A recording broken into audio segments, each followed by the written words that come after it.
So in our previous presentation and the lab, we actually run images created by someone else. Okay.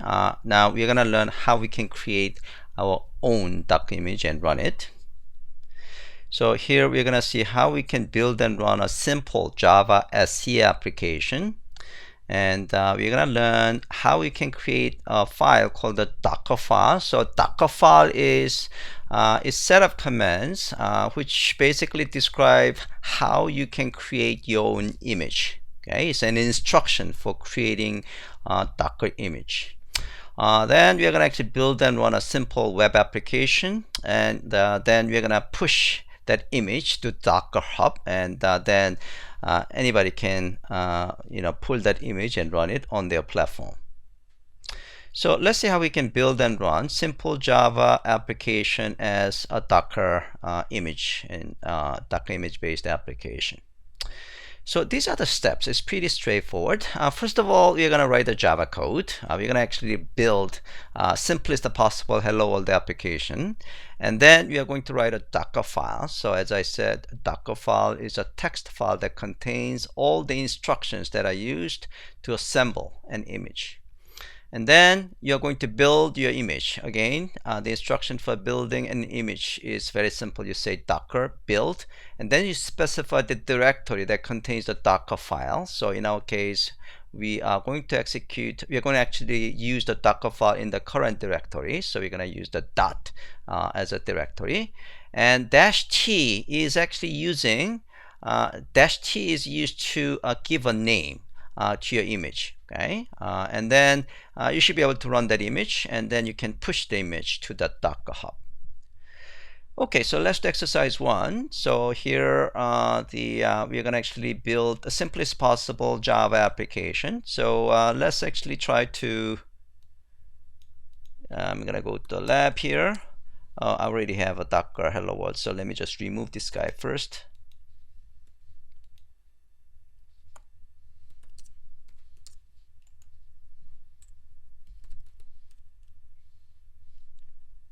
Actually, I'm gonna just remove the files in that directory. So I have these files, so I'm gonna just delete these files. Okay, so I don't have any.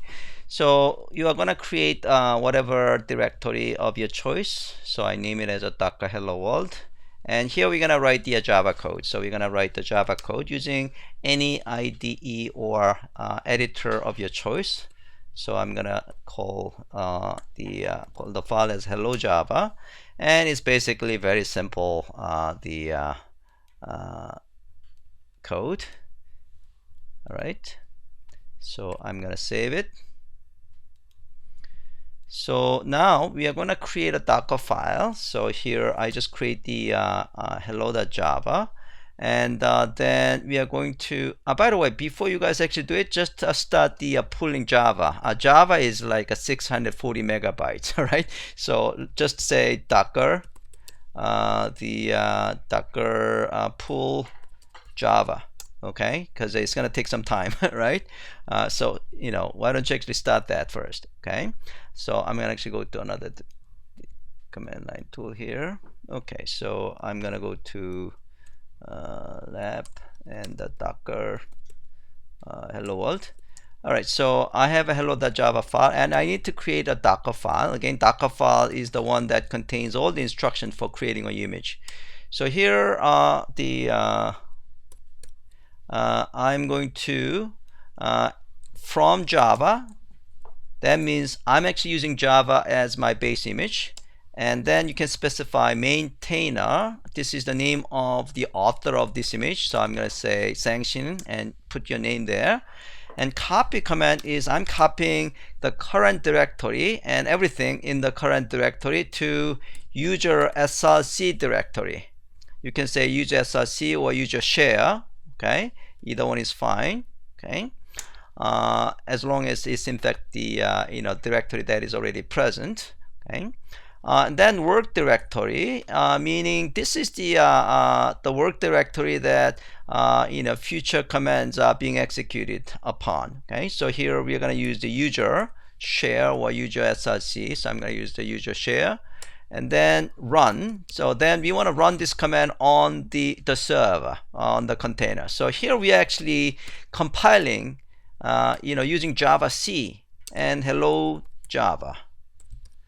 Okay, and then command is I want this command to be executed. Okay, this is so you can say Java,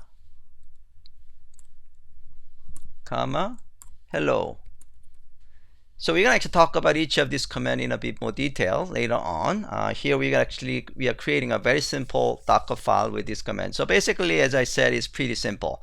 I want to actually download and use this Java JDK, and I'm copying current directory that contains hello.java into user share directory. I want to use user share directory for future commands, basically, and then I want to execute Java C compiler, compiling hello.java, so it will create a hello.class file there, right? And then I'm going to run Java command and hello. So pretty straightforward. So we created a Docker file. So let's see, we have created a Docker file here, right? And then we're going to build the image. So building an image is pretty straightforward. Docker build, I'm using current directory, and then I'm going to use a minus the dash t to give a name. So here I'm going to give a name as my Java app, like this. Typically you want to actually give a name of Sang Shin or the whatever your the doc hub ID. But for now I'm gonna just use the my Java app. Okay, like this. So we're gonna actually build this guy. Oops. Oh, I have to actually have Docker machine env, and I have set the environment variable because this is a brand new terminal window. Okay, so Docker, let's actually build it now. Okay, so it has built the image. So it gets the Java and maintainer. So you can see it actually goes through each of these steps. Okay, and in fact, I create the intermediate container and just remove it, right? Okay, all right, so we did that. Now you should be able to see the image, Docker image, and Docker images, and we should actually see my Java app image. Okay, and it's pretty big because it's actually based on Java base image. And Java base image, in fact, if you see Java base image, is actually 643 megabytes. And I have a very small amount of my own code. That's the reason that they are pretty much the same size. Okay, and then we should be able to run the our image. So we're gonna say Docker run my Java app, and it will just display hello JPassion.com, right? Okay, all right, so for your exercise, I want you to create a Java application that displays current date and time. So you're going to use the data object and then build and run it as a Docker image.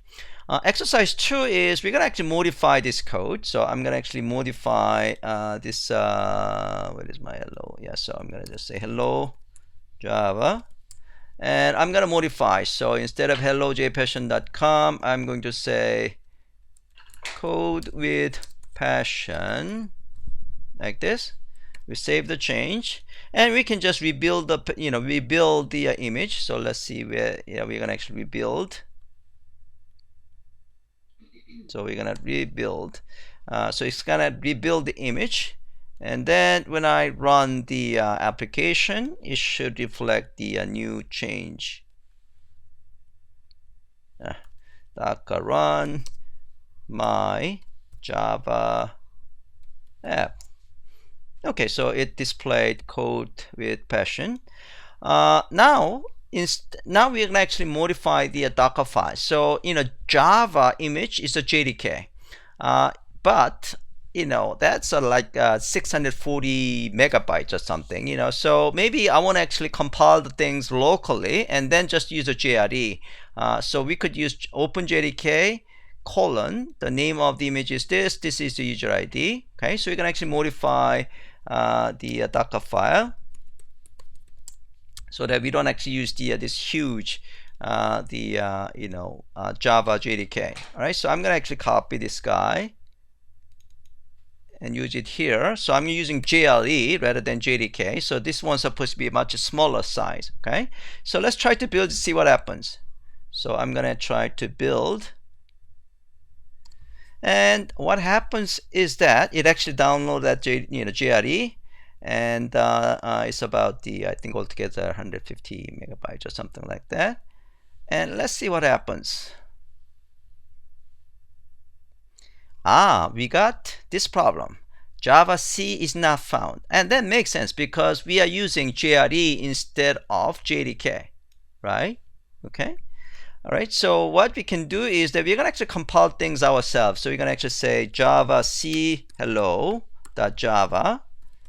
Okay. So we're going to create the class file ourselves.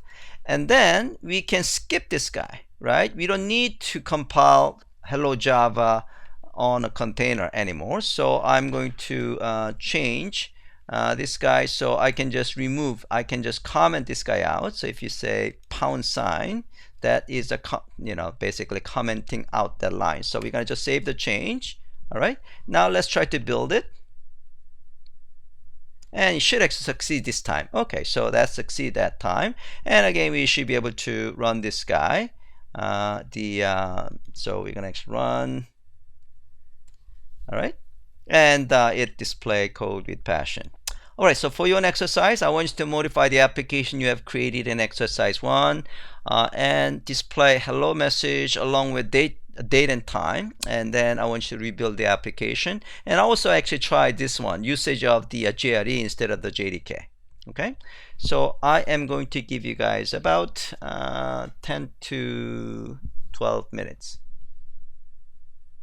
Okay, we got just 17 minutes, so I'd like to actually finish up the some presentation and exercise 3.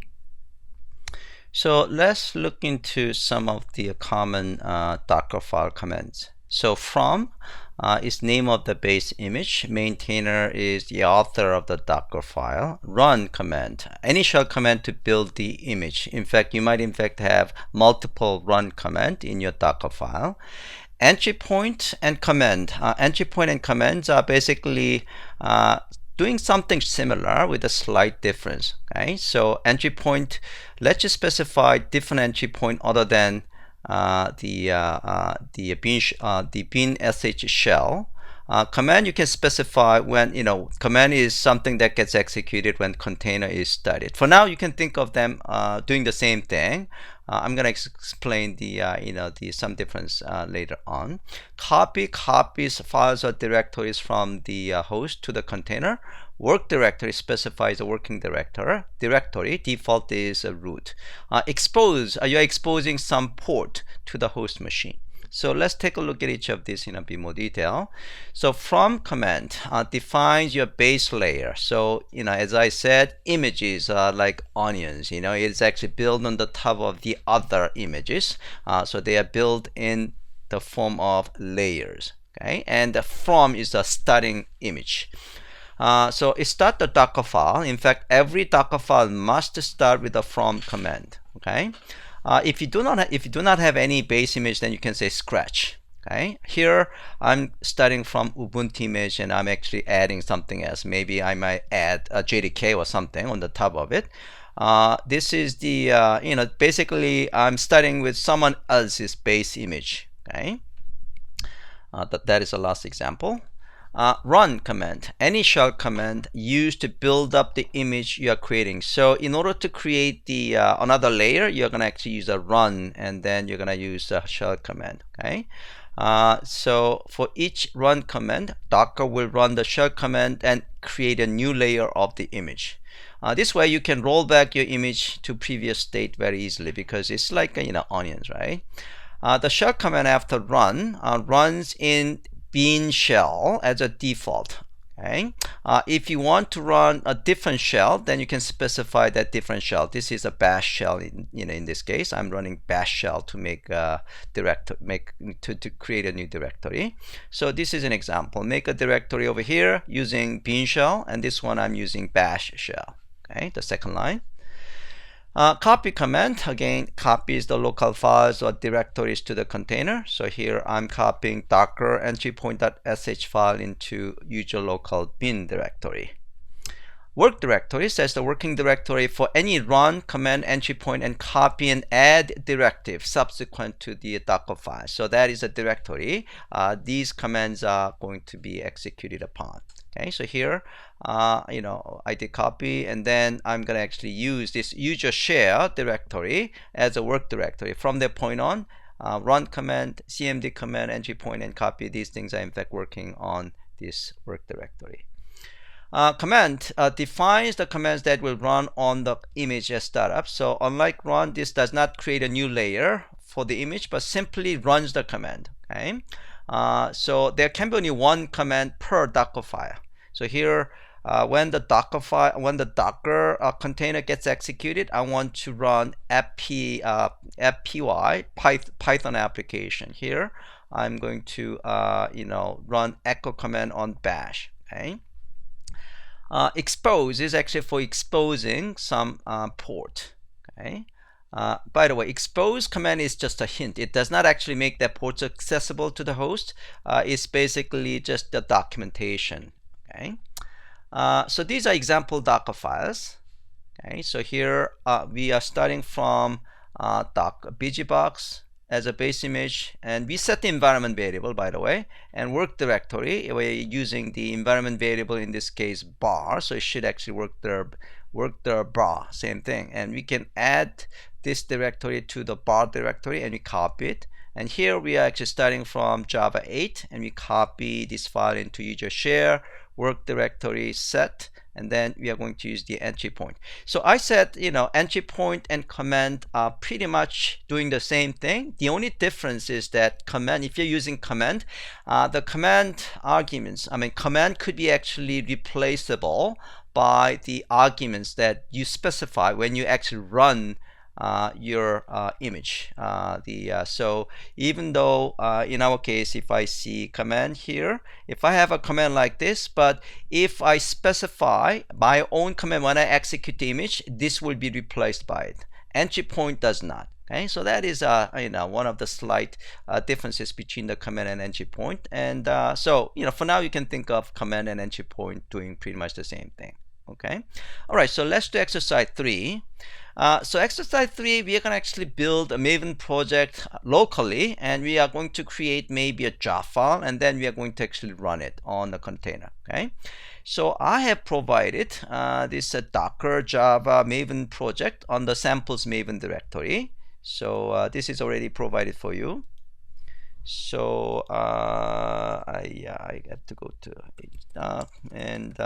Docker build your own, and I have a samples Maven here, and so Docker Java Maven project. Okay, so let's run this guy, and just make sure that this is actually Maven clean package. So let's actually create the jar file locally. And then we're going to actually run it to make sure that this is working application. Yeah, this is one of the sample application I just copied from the JPassion Java SE course. Okay, so let's actually try to run this guy. So we just built it, and so it created this my days of week project Java blah blah blah. So if you actually take a look at the target directory, this is actually created. Okay, so I should be able to run it like java.jar, yes, actually cp, and target, and then is going to be this jar file. And I forgot the main method. The main method is, so my package days of the week, like this. Then you should actually display days of the week, whatever. Okay, so it's verified that it's a working application. And then now we're gonna actually create the Docker file. Okay, so you're gonna create a Docker file here. So here we're gonna actually use the this JRE. We are going to copy this jar file into user share, and we're gonna set the work directory of user share, and I'm gonna use the entry point. So here I'm actually using Java -cp, and this is the jar file, and this is the main class. Okay, a class that contains a main method. Okay, so when I create the Docker file, and then we're gonna build it. So you're gonna build it docker build dot current directory, and we're gonna name it as a my Java SE Maven project, and then the project should be built, and then we should be able to run it. Docker run my Java SE Maven project, and it should be running like this. It's pretty straightforward. You can actually prune container and images. So we talked about this one before. So when you say docker container prune, it will remove all the containers whose status is exited.